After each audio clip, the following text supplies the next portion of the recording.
네, 계속 보겠습니다. 네.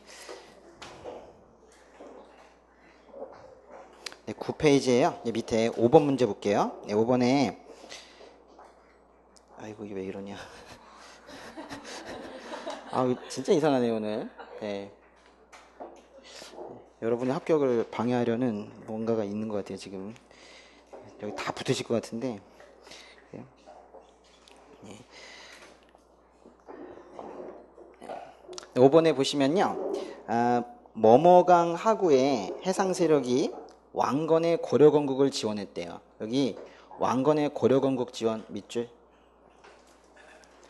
이 말 앞에요. 이게 지금 머머강 하구의 해상 세력이라는 말이 지금 들어갔는데 일단 여기는 무슨 강이겠어요? 예성강입니다. 그런데요. 요 자리에 뭐가 또 들어갈 수 있는지 보세요. 요 괄호 안에 딴 것이 또 들어갈 수 있죠. 일단은 예성강하고의 해상 세력, 그리고 이제 두 번째로 또 뭐 어떤 말을 쓰면 좋을까요? 네? 맞아요. 폐강진도 들어가죠. 써보세요. 폐강진 세력들 들어갈 수 있겠고, 폐강진은 옹진반도에 있었던 군진 세력인데 당시에 강화도에 있었던 군인들도 고려 건국을 지원을 했죠. 그건 누구예요? 혈구진이죠. 혈구진. 그래서 폐강진, 혈구진이 도와줬다. 그래도 돼요. 폐강진, 혈구진의 보통 그런 사람들 군진 세력이라고 하는데요. 폐강진, 혈구진의 군진 세력이 왕건의 고려 건국을 지원했다. 이래도 되고. 이제 세 번째 또 어떤 말 쓸 수 있을까요? 아, 그래요. 수미산파, 선종의 수미산파. 이게 수미산파 얘기도 쓸 수가 있겠죠. 선종의 수미산파가 고려 건국을 지원했다. 이래도 되겠고. 사실 제일 좀 기본적인 게 하나 빠졌는데요. 그 동네 호족들이 도와줬잖아요. 그걸 뭐라고 하면 송악이라고 하죠. 당시 개성이 송악이라고 했는데 송악 지방의 호족 세력이 왕건의 고려 건국을 지원했다. 이렇게 해도 되는 겁니다. 다시 처음부터 할게요. 왕건의 고려 건국을 지원한다는 표현에서 폐강진 혈구진의 군진 세력이 도와줬다고 해도 되고 선종의 수미산파가 도와줬다고 해도 되고 송악의 호족 세력이 도와줬다고 해도 되는데 그걸 굳이 강을 넣어서 문장을 하나 만든다면 예성강 하구의 해상 세력, 즉 예성강을 근거지로 해서 무역해가지고 돈 번 사람들 있죠. 그 사람들도 왕건의 고려건국을 지원했다. 그렇게 하면 되는 거예요. 두 번째, 고려시대 때 병난도 동그라미. 어느 강 어귀의 병난도겠어요? 예성강 어귀의 병난도겠죠. 병난도에서 즉 예성강 어귀의 병난도. 이걸 뭐 한마디로 하면 예성항이라고 부를 수도 있는데요. 이거 써볼까요? 예성항. 지금은 예성항이라고 부르죠. 예성강 어귀의 병난도. 뭐 같은 말인데요. 예성강 어귀의 병난도 이퀄 예성항에서 출발하면은 중국의 어디로 갈까요? 그럼 이렇게 대답하면 좋아요. 북송시대 때에는 덩저우로 갔지만 남송시대 때에는 그쪽을 뺏겼기 때문에 금나라에 뺏겼기 때문에 남송시대 때에는 민저우로 갔다 그러면 돼요. 다시 여기 산둥반도 있고 이렇게 있을 때요. 이 병난도에서 출발해서 처음엔 열로 갔다고요. 그러다가 이 지역을 여진족이 다 차지한 이후에 송나라를 만나려면 남쪽으로 가야 됐었기 때문에 이 아래로 갔다는 거예요. 그래서 북송시대 때에는 산둥반도로 가면 됐는데 여기에 있었던 도시의 이름이 뭐라고요? 덩저우라고요. 근데 이제 중요한 것은 남송시대 때 송나라가 남쪽으로 갔을 때 명주라는 곳으로 가야지 만나게 되었는데요. 그걸 갖다 명주를 민저우라고 한다고요. 이거 꼭 알아야 돼요. 민저우. 예. 그러니까 병난도에서 출발해가지고 덩저우로 가다가 나중에 남송시대 때에는 민저우로 갔다. 예. 당시에 예성강호기의 병난도를 그린 그림이 있어요. 그게 바로 고려시대 때 일영의 무슨 강도? 예성강도입니다. 예성강도는 뭐 현존하지도 않는데도 불구하고 이게 계속 그렇게 시험에 나오고 있어요. 그 다음 페이지 보세요. 네.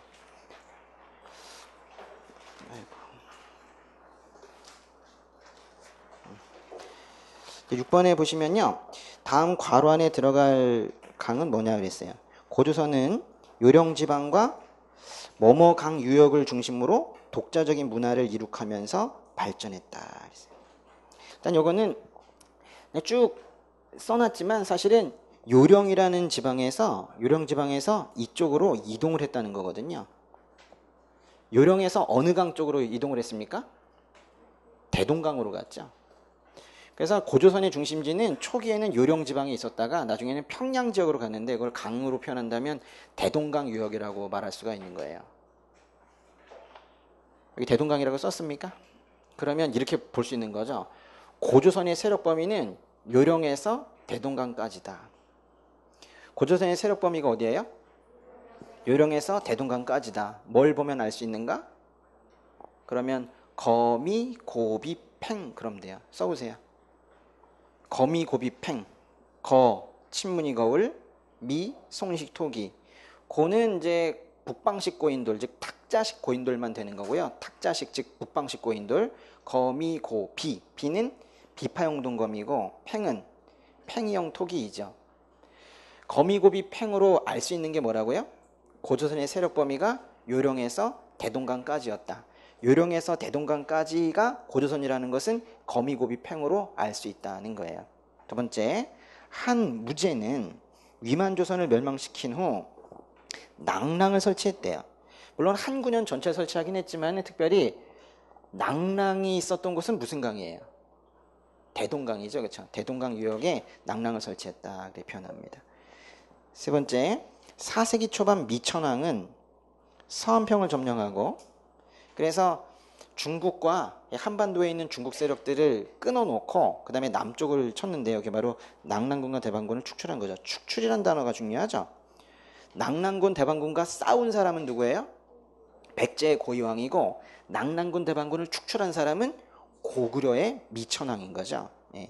낭랑군과 대방군을 축출하면 낭랑이 평양 지역에 있었기 때문에 어느 강 유역을 확보하는 거예요? 여기도 마찬가지로 대동강 유역을 확보를 하게 되는 겁니다. 이런 말들은 좀 외워두셔야 되겠죠. 그렇죠? 미천왕으로 인해서 대동강 유역, 즉 평양 지역을 고구려가 차지할 수 있었던 거예요. 그래서 그 다음 세기에 다음 세기 몇 세기예요? 미천왕이 4세기니까 그 다음 세기는 5세기인데 5세기에 평양천도 할 수 있었던 거거든요. 4번에 문무왕은 뭐에서 뭐까지를 경계로 삼국통일 경계 얘기하는 거구나. 삼국통일의 원대한 꿈은 어떻게 끝났다고요? 원대하게 끝났다고. 그래서 여기도 마찬가지로 대동강이 되겠죠. 그렇죠? 대동강에서 원산만까지를 경계로 삼국통일을 완성했다. 이거랑 좀 구분하셔야 되는 게 뭐냐면은 그 밑으로 가시면은 여러분 7번에요. 7번에 4번 있죠. 요거랑 구분 좀 해보시는데 7번에 4번에도 별표. 고려태조는 북방 영토를 확장하여 어디서부터 어디까지 이르는 국경선? 청천강에서 영흥만까지죠. 예, 이건 태조죠, 태조. 그래서 문무왕이 원산만 대동강이라면 그 다음 단계는 고려 태조의 북진 정책으로 인한 청천강 영흥만까지 가는 겁니다. 그 위에 그 6번에 5번도 재밌는 얘기인데요. 고려의 향악입니다. 향악. 향악이 뭡니까? 향악은 뭐 우리나라 음악이에요. 향악. 향악 작품으로는 뭐뭐가 있다. 그래서 동동이라는 거 말고요. 강도 하나가 있고 산도 하나가 있거든요. 여기도 역시나 대동강이죠. 그렇죠? 대동강, 오간산 그렇습니다. 향악하면요. 두 가지가 떠올라야 돼요. 향악은 이건 지금 고려의 향악이잖아요. 그 옆에다가 써볼게요. 통일신라의 향악. 향악은 통일신라 시대 때도 이미 있었어요. 통일신라의 향악의 키워드는 삼연삼죽이죠. 통일신라의 향악은 삼연삼죽으로 연주했다라는 게 포인트예요. 삼연삼죽이 뭔데요? 검은고, 가야금, 비파의 삼연과 대금, 중금, 소금의 삼죽으로 연주한 음악이 향악입니다. 어느 시대 때? 통일신라 때. 그런데 고려의 향악 그러면은 동동 말고 강 하나, 산 하나가 나와야 되는데 그 강이 대동강이고 산은 오간산이에요. 결국 세 작품을 외우셔야 돼요. 잘 보세요. 통일신라 때에는 삼연, 삼죽을 외우셔야 되고 고려에는 세 작품을 외워야 돼요. 그 중에서 두 개가 강과 산이에요. 외우셔요? 뭐랑 비교해야 됩니까? 아악과 비교해야 됩니다. 아악과. 고려의 아악, 조선까지 갔는데요. 아악과 향악의 차이는 뭐예요? 아악은 언제 연주되었다? 제례 때 연주되었다. 그래서 향악의 오답으로 나올 수 있는 것이 아악인데요. 아악은 제례 때 연주됐다라는 게 그게 중요한 거예요. 항상 향악과 아악이 정답 오답을 나눠갔습니다. 6번 미국 상선 제너럴 셔머노가 어느 강을 거슬러 올라가면 평양까지 가겠어요? 당연히 대둔강이겠죠. 요구하자 박규수가 화공으로 셔머노를 불태웠대요. 예. 이게 지금 몇 년도에 있었던 일입니까? 1866년. 네, 써볼까요? 1866년. 1866년이면은 이게 좀 제너럴 셔머노 사건이잖아요.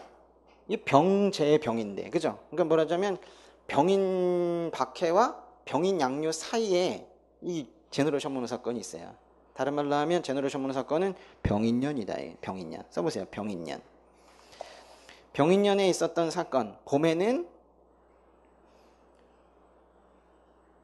봄에는 병인박해인데 봄에는 병인박해다 이렇게 표현하는 것보다는 봄에는 9명의 프랑스 신부가 죽었다. 적어보세요. 병인년 정리하겠습니다. 병인년에 봄에는 1966년 봄에는 무슨 사건이 있었다? 9명의 프랑스 신부가 죽었다. 여름에는 제너럴 셔머노가 박규수에 의해서 침몰된 거죠. 그러면 그 병인년의 가을에는요. 누가 왔다가 누구한테 당했다. 로지가 왔다가 한성근 양원수한테 당했다. 해야 돼요. 그죠? 이게 바로 병인양요인데 누가 왔다고요? 로즈 제독이 왔죠? 로즈가 와서 한양한테 당했죠? 한성근 양원수한테 당했죠. 지금까지 한 거 한번 정리해 보세요. 다시. 병인년의 봄에는 9명의 프랑스 신부가 죽지요. 여름에는 제너럴 셔머노를 박규수가 격퇴를 하지요. 가을에는 로지가 왔는데 한성근과 양원수가 막았지요.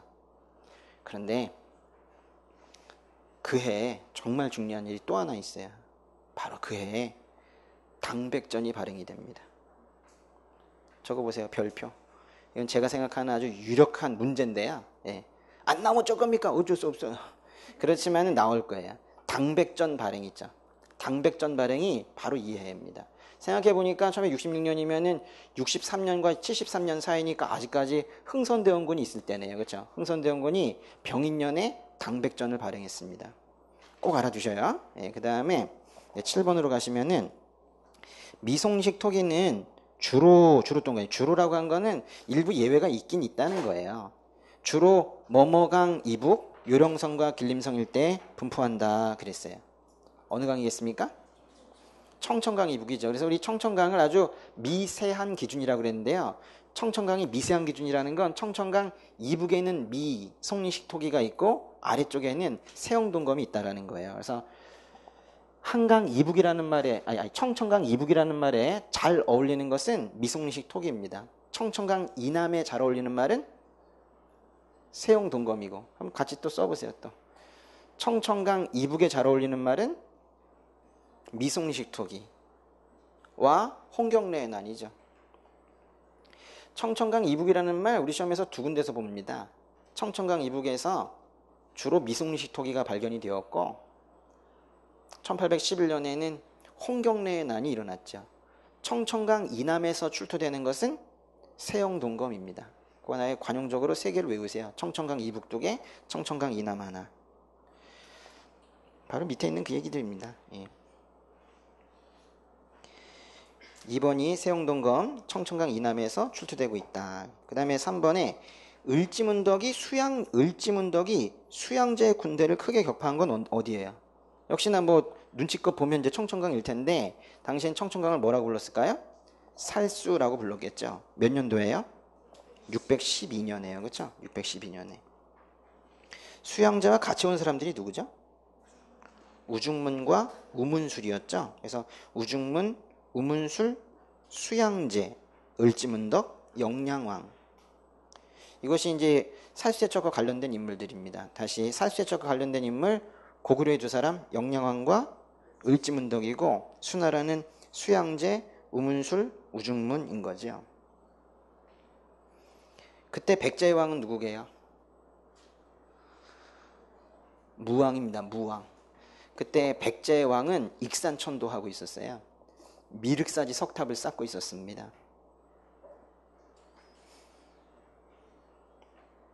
동그라미 5번에 홍경래군은 뭐뭐강 이북 8군, 청천강 이북 8군을 점령했다. 이런 표현을 쓰고요.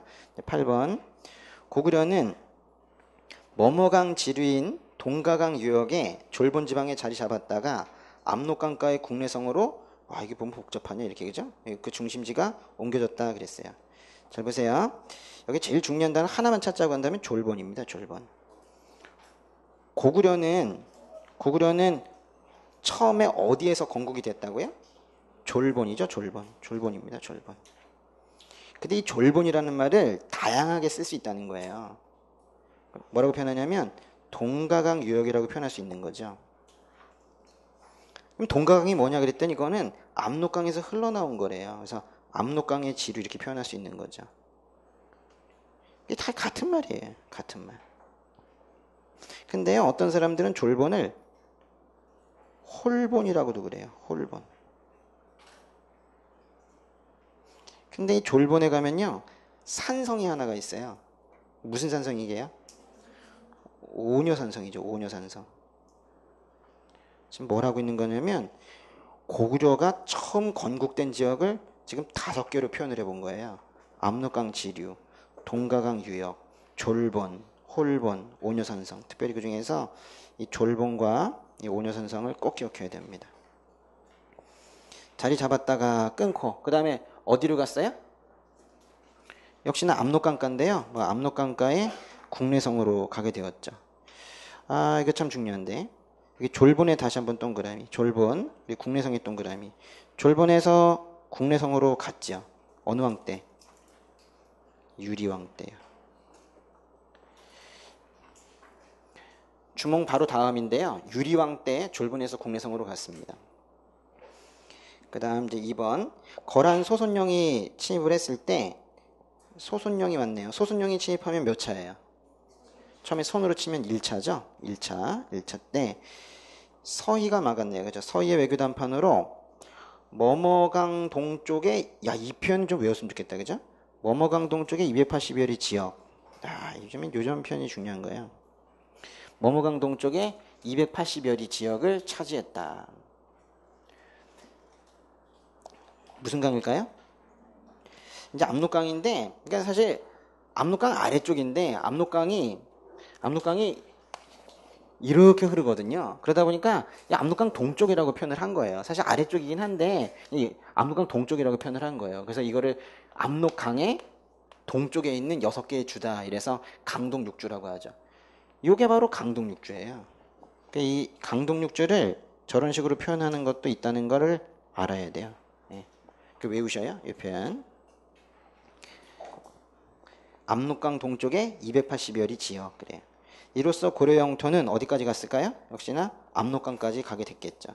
그래서 이제 압록강까지 갈 수 있게 됐으니까 그걸 갖다가 확실하게 성을 쌓아가지고 확정을 지은 것이 바로 천리장성이잖아요. 그래서 2번이 됐기 때문에 사실 3번으로 갈 수가 있었던 건데요. 거란의 침입이 종료된 후 고려 정부는 어디에서 어디까지 이르는 천리장성? 이거 참 중요하네요. 그렇죠? 그래서 이거는 이제 압도하기 위해서 쌓았다 그랬죠? 고려의 천리장성은 압도하기 위해 쌓은 거예요. 누구를 압도할까요? 그래서 사실 이 고려 정부는과 이 괄호 사이에 이런 말 써도 될 거예요. 거란과 여진. 그렇죠? 고려 정부는 거란과 여진의 침입에 대비하여 압록강에서 도련포에 이르는 천리장성을 쌓았다.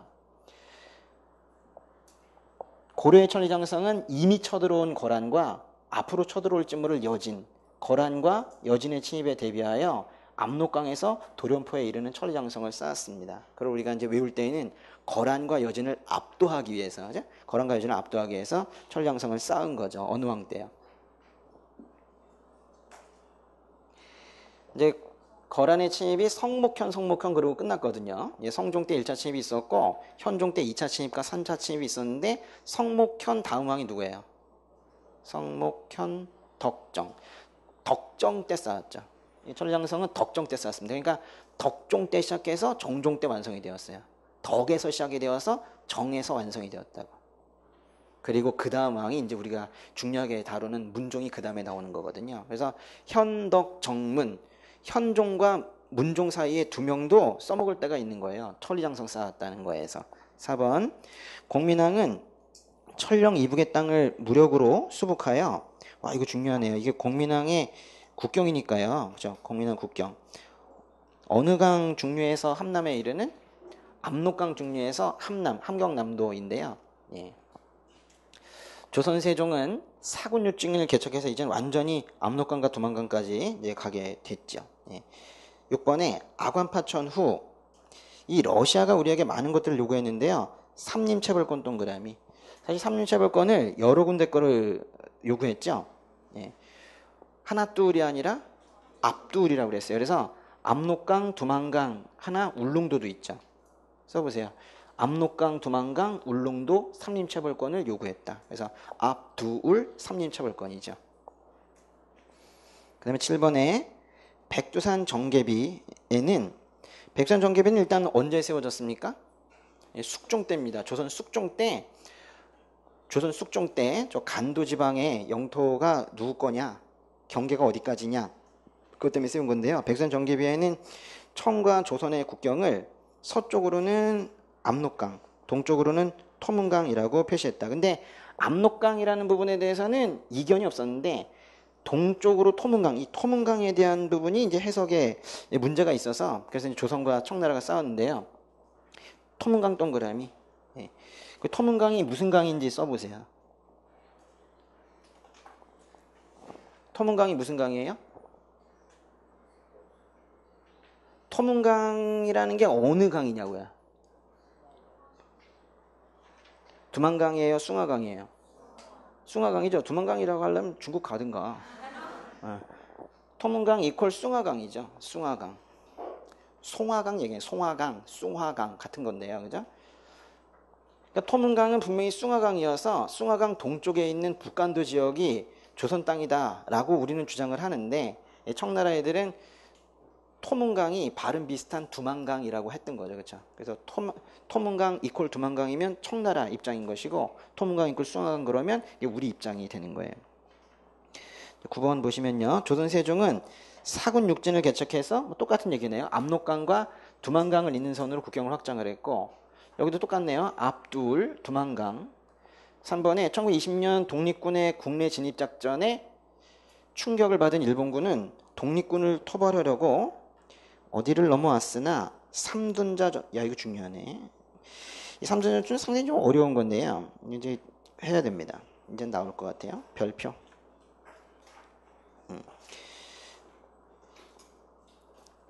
독립군의 국내 진입작전에 충격을 받은 일본군은 독립군을 토벌하려고 어디를 넘어왔으나 삼둔자 전투에서 크게 패했다.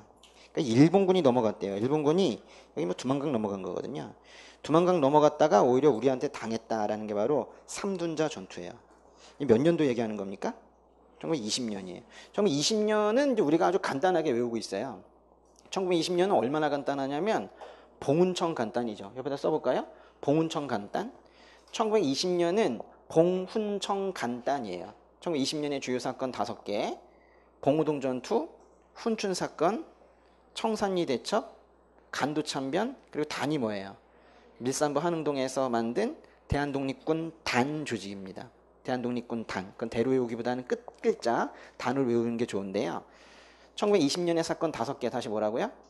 봉훈청 간단이라고요. 아주 간단하죠? 봉훈청 간단. 근데 삼둔자 전투는 그 모든 봉훈청 간단보다 더 앞에 있는 사건이에요. 그래서 오늘 하나 더 외우겠습니다. 이렇게 외우는 거죠. 3 봉훈청 간단이에요. 그렇죠?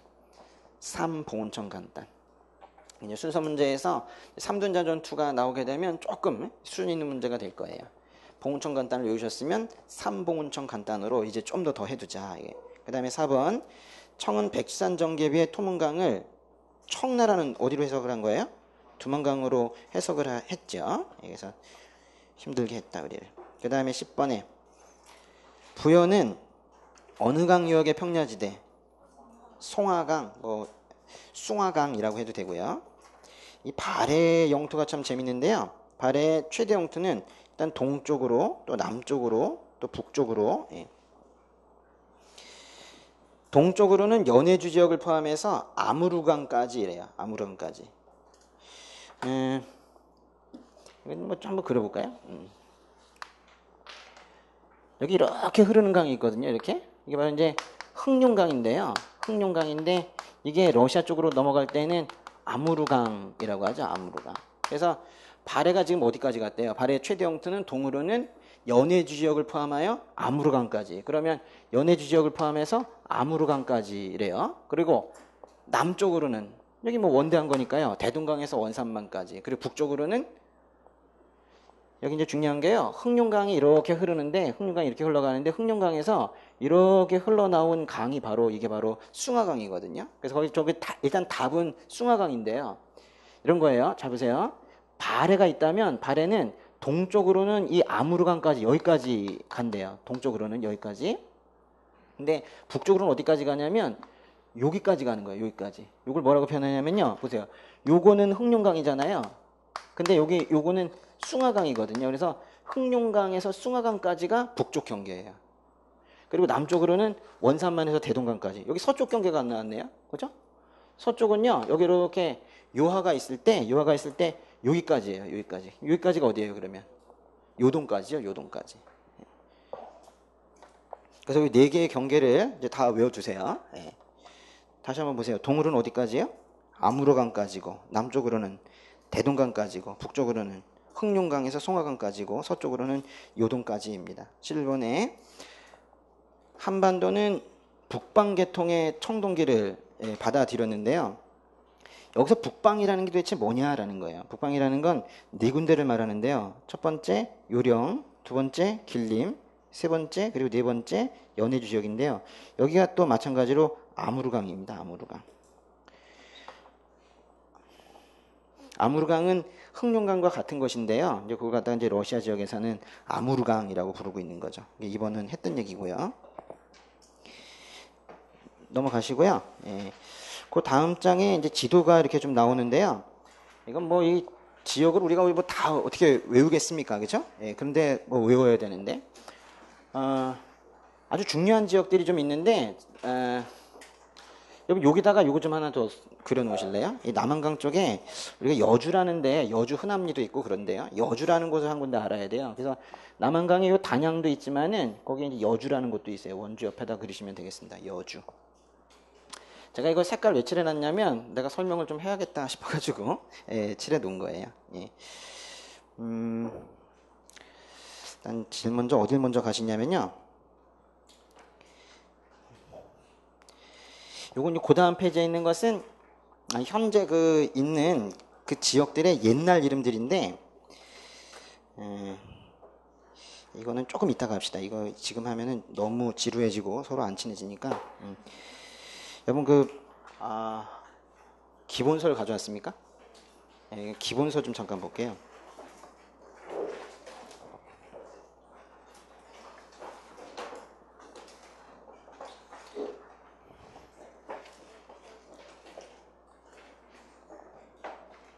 기본서의 756쪽에 보시면요. 거기부터 지역의 역사가 나오거든요. 756쪽. 제일 먼저 나오는 지역은 간도 지방인데 이 간도의 위치를 보시게 되면 여기 서간도 지역이 있고요. 서간도 지역이 있고 이 북간도 지역이 있는데 동간도는 더 저 위쪽에 있거든요. 근데 뭐 시험에 안 나오고 이 서간도와 북간도 이게 백두산 경계로 보시면 돼요. 백두산 경계로 서쪽은 서간도, 동쪽은 북간도 그렇게 되어 있고요. 예.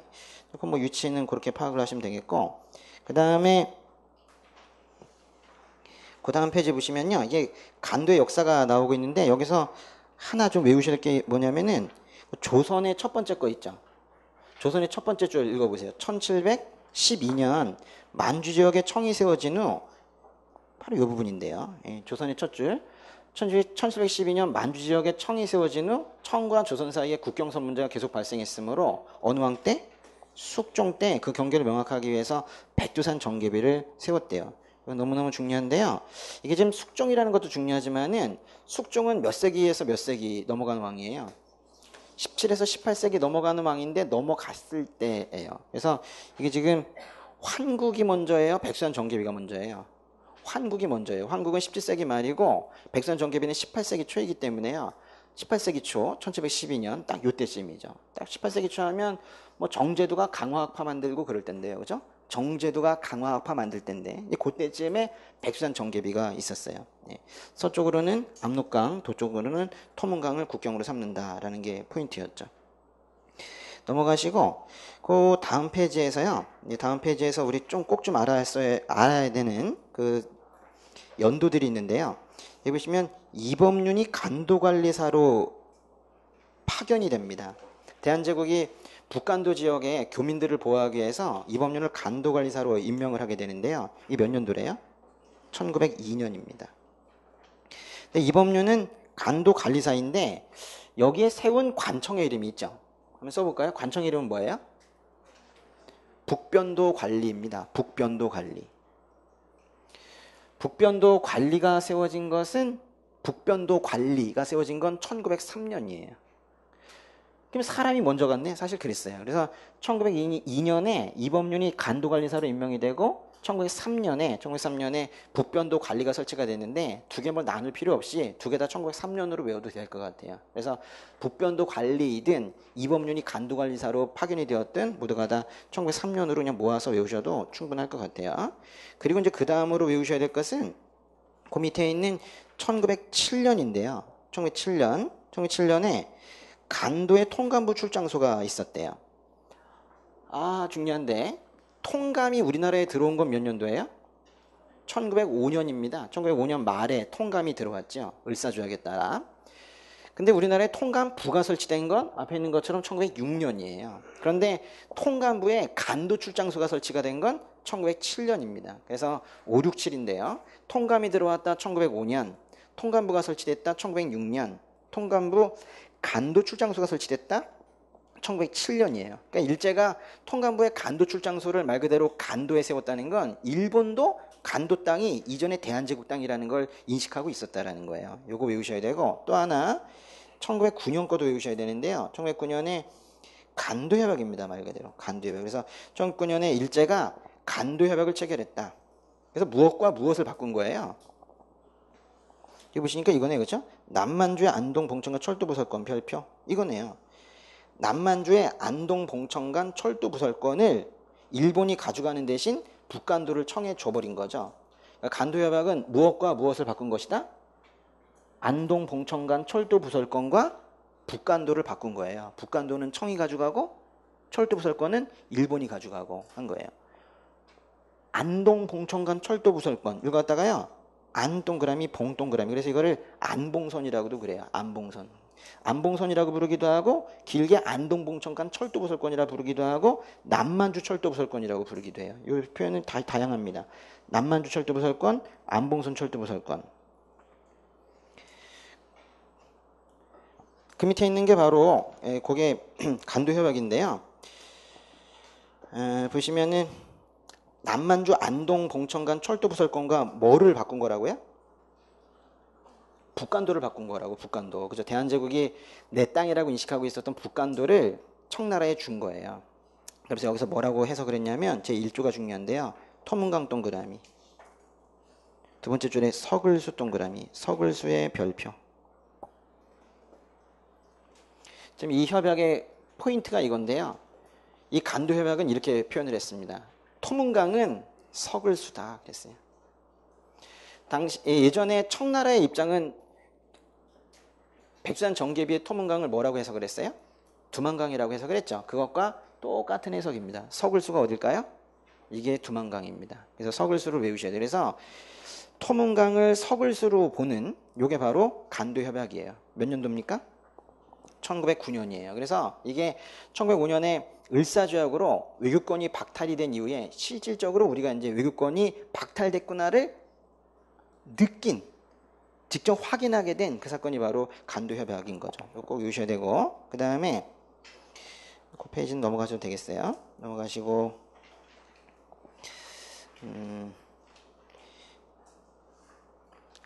두 번째 의주 볼게요. 의주는요. 이 옛날 이름을 아는 게 매우 중요합니다. 옛날 이름. 첫 번째 옛날 이름 뭡니까? 용만이래요. 용만. 와 이게 중요한데. 용만 동그라미.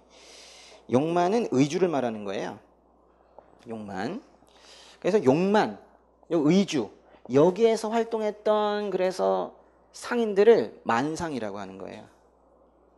용만에서 활동했던 상인들을 뭐라고 한다? 만상이라고 한다. 외우셔요. 그 다음에 이제 세 번째 거 하셔야 되는데, 이 정주라는 말이죠. 정주. 이 의주에 있었던 정주는 성의 이름인데요. 질문, 정주성을 함락시킨 사건이 뭘까요? 정주성을 함락시킨 사건이 바로 홍경래의 난이죠. 그래서 정주성은 홍경래의 난 때문에 시험에 나오는 거예요. 또 위하진 동그라미. 위하진은 위화도 쪽에 있는 군진이 바로 위하진입니다. 그래서 이거는 이제 위화도가 바로 이 근처구나라는 거 알 수가 있고, 그 다음에 무슨 전투? 백마산선 전투. 이 백마산선은 이제 전투인데, 백마산선 전투는 누가 했을까요? 그럼 병잡을 할 때 임경업이 한 거겠죠. 그래서 요거 지금 4개 다 외우셔야 되고요. 하나, 둘, 셋, 넷 다 외우셔야 되고, 이제 제일 중요한 거 5번째 바로 흥화진이라는 표현입니다. 흥화진. 아, 이거 중요하죠. 요번에도 나왔죠? 흥화진. 흥화진은 무엇 중에 하나다? 강동 6주 중에 하나입니다. 그래서 강동 6주가 나머지는 다 통주, 삭주, 철주, 기주 등의 쭈쭈쭈쭈 이렇게 끝나는데, 이 의주만 의주라고 표현하지 않고 보통 흥화진이라고 표현을 하거든요. 꼭 기억해야 되고요. 그래서 그런 것들이 이제 밑에 정리가 되어 있는 거예요. 밑에 보세요. 예. 그래서 밑에 보시니까 고려시대 때부터 보시면 좋은데, 예. 흥화진 있고 나머지는 다 주주주 그랬잖아요. 그죠? 흥화진, 용주, 통주, 철주, 극주, 기주. 근데 흥화진만 의주 이러지 않고 흥화진이라고 한다. 예. 그 다음에 또 아셔야 될 것은 바로 다음 줄도 알아야 돼요. 1231년에 살리타가 처음에 와가지고 의주를 처음에 점령을 했었습니다. 일단 요 흥화진 여기에 요 993년에 별표하시고, 그 다음에 요 세 번째 것도 알아두실게요. 이건 최근에 한번 나왔었죠. 고려시대 의주 지역에 요와 물품을, 거란과 물품을 거래하는 장소를 정부가 만들어줬어요. 거란족과 고려 사람들이 거래할 수 있는 시장을 하나 만들어줬는데, 그거를 각장이라고 그랬죠. 각장. 한번 나왔기 때문에 앞으로 이제 계속해서 나옵니다. 요 각장. 각장은 누구랑 거래를 하기 위한 장소예요? 그러나 거란만은 아니고, 여기 보니까 거란과 여진, 이들과 거래를 하기 위해서 국경 지역에 만든 그런 교역 장소, 그게 바로 각장입니다. 네, 지난번에 한번 나왔었고요. 그 다음에 임진왜란 때는 선조가 어디까지 갔어요? 당연히 이제 의주까지, 그렇죠? 선조 동그라미. 선조가 피난 가신 곳이 여기고, 여기 또 나왔네요. 임경업 장군이 백마선성에서 청나라 군대를 물리쳤다. 그리고 만상, 용만의 상인이 바로 만상이죠. 예. 만상은 중국과 거래하니까 대청무역입니다. 예. 그 다음에 중간계시 동그라미. 이 계시라는 말이 뭐예요? 계시는 정부가 주도해서 연 공식 무역을 계시라고 하는데요. 당시에 의주 지역에 있었던 그런 정부의 공식 무역 장소, 그걸 우리가 중간계시라고 그랬어요. 또 아주 중요한 거 1903년, 이것도 아셔야 되는데, 1903년에 러시아가 빌려달라고 그랬어요. 어디를? 용안포를. 용안포가 바로 그 압록강 지역인데요. 압록강에서 조금 내려오면 있는 바로 의주 지역에 있는 게 바로 용안포입니다. 근데 1903년에 용안포 조차를 요구하면서 러시아 군인들이 실제로 의주까지 내려왔어요. 그러니까 국경을 넘어서 압록강을 건너서 의주까지 러시아 군대가 오니까 일본 애들이 왜 내려오냐 이러면서 항의하며 일으킨 것이 러일 전쟁이죠. 그래서 용안포 조차 별표. 용안포 조차는 어떤 사건의 직접적인 원인이에요? 러일 전쟁의 직접적인 원인이다. 그래서 이게 1903년이고 1904년 2월에 러일 전쟁이 일어나게 된 거예요. 그 다음에요, 1920년대인데요. 20년대는 사실 국내에서 무장투쟁을 한다는 게 불가능한데, 그런데 20년대 국내 무장투쟁이 있었다는 거예요. 어떤 군대들이 있었나요? 천마, 보고 있네 그랬죠. 그렇죠? 천마산대. 써보세요. 천마산대. 또 천마, 그다음에 보합단 있죠. 보합단. 또 구월산대. 천마산대, 보합단, 구월산대는 1920년대 국내의 무장투쟁입니다. 그 중에서 이 보합단 동그라미, 보합단이 특별히 의주 지역에 그렇게 있었어요. 평양도 보시죠. 예, 평양은요, 뭐 벌써 여러 번 시험에 나왔었는데요. 평양에 역포리 동그라미, 만달리 동그라미. 이 상승역 만두 뭐 그렇게 외울 건데요. 이 역포리와 만달리는 사람 뼈가 나온 아주 대표적인 곳입니다. 어디에서 사람 뼈가 나왔어요? 그거 한번 써볼래요? 상승역 만두라고. 상승역 만두. 근데요, 이렇게 쓰는 게 더 좋을 수도 있어요. 상승역 만두가 아니라 승상역 만두. 왜냐면 승리산 동굴에서 더 먼저 발견이 됐으니까. 이게 뭔지 몰라도 일단 써놓으세요. 그죠? 승상역 만두. 그 중에서 여기 역폴이라는 곳이고요. 역폴이고 여기 많이 바로 만달리인데 이 두 개가 다 평양 지역입니다. 평양의 역폴이와 평양의 만달리에서 사람뼈, 즉 인골이 출토가 되었다는 거예요. 평양 남경은 참 중요한 곳이죠. 남경의 별표 좁쌀 동그라미. 그래서 평양 남경 말고도 탄해된 좁쌀이 발견된 곳이 어디예요? 좁지남이죠. 좁지남 한번 써볼까요? 좁지남. 좁지남의 남은 평양 남경인데 지는 뭐예요? 지탐리죠. 어디 지탐리예요? 황해도 봉산 지탐리죠. 그래서 황해도 봉산 지탐리와 평양 남경에서는 탄화된 좁쌀이 발견이 되었습니다. 그 다음에 371년 이 중요한 사람인데요. 고국원왕 동그라미. 고국원왕의 이름이 뭐예요? 사유죠. 사유. 생각을 많이 하나 봐. 사유. 고국원왕은 평양성 전투에서, 이게 죽은 전투인데요. 그죠? 371년 평양성 전투에서 백제의 근초고왕 동그라미, 본초왕의 화살에 맞아 전사했대요. 화살 동그라미, 화살. 화살이 그냥 화살이 아니죠, 근데. 그렇죠. 빗나간 화살이라고 했죠. 유시. 빗나간 화살에 맞아서 전사했다. 371년에 고국원왕이 평양성 전투에서 근초고왕 화살에 맞아서 전사를 해요. 그러면 누가 즉위해요? 그래서 이것 바로 다음 사건이 소수리망이라는 걸 알아야 돼요. 그죠? 그 다음에 427년 고구려 장수왕 때 당연히 평양으로 도보 옮겼는데 기본적으로 이거 꼭 외우고 계시죠? 427년에 장수왕이 평양천도 알고 계셔야 되고 그때 이제 평양에다 세운 장수왕의 궁궐이 바로 안학궁입니다. 안학궁. 고려가 멸망한 이후에 당나라는 고구려 옛 땅에다가 뭘 설치했다? 안동도부를 설치했다. 안동도부는 이게 고구려가 멸망을 해야지 설치라는 거예요. 이게 언제쯤 설치했겠어요? 668년에 이제 설치를 했겠죠. 이 단어가 언제 나와야 되는 단어인지를 알아두시라고. 그 다음에 고려로 넘어가게 되면 태조는 당연히 서경을 중시했고요. 묘청은 서경천도를 주장했지만 이제 실패했고. 정말 중요한 게 조이총의 난이네요. 별표. 조이총의 난과 밑에 있는 최강수의 난, 이 두 가지가 바로 평양에서 일어난 대표적인 난이죠. 그래서 이게 세 개가 있습니다. 그렇죠? 묘청의 난, 조이총의 난, 최강수의 난이 고려시대 때 평양에서 일어난 그 대표적인 그런 반란이었죠. 그 다음 장에 보시면은 몽골과 우리와의 첫 만남이 나오는데요. 그걸 뭐라 그래요? 강동의 역이라고 합니다. 이 강동의 역도요. 이것도 평양 근처입니다. 그럼 밑으로 내려가셔서 평양에 있었던 상인들의 이름은 뭐래요? 유상입니다. 유상. 그리고 밑에 보시면 1966년에 제너럴 셔머너 사건이 평양에서 있었던 것이고 1994년에 청일전쟁이 평양성 전투에서 이때 사람 많이 죽었죠. 그리고 신민회가 만든 것 중에서 도자기 회사가 평양에 있죠. 말 그대로 평양 자기회사이고요. 송죽회 이건 몇 년대인 거예요? 이건 10년대죠. 그렇죠? 1910년대 우리 주루 시험에 나오는 것은 뭡니까? 1910년대 비밀결사?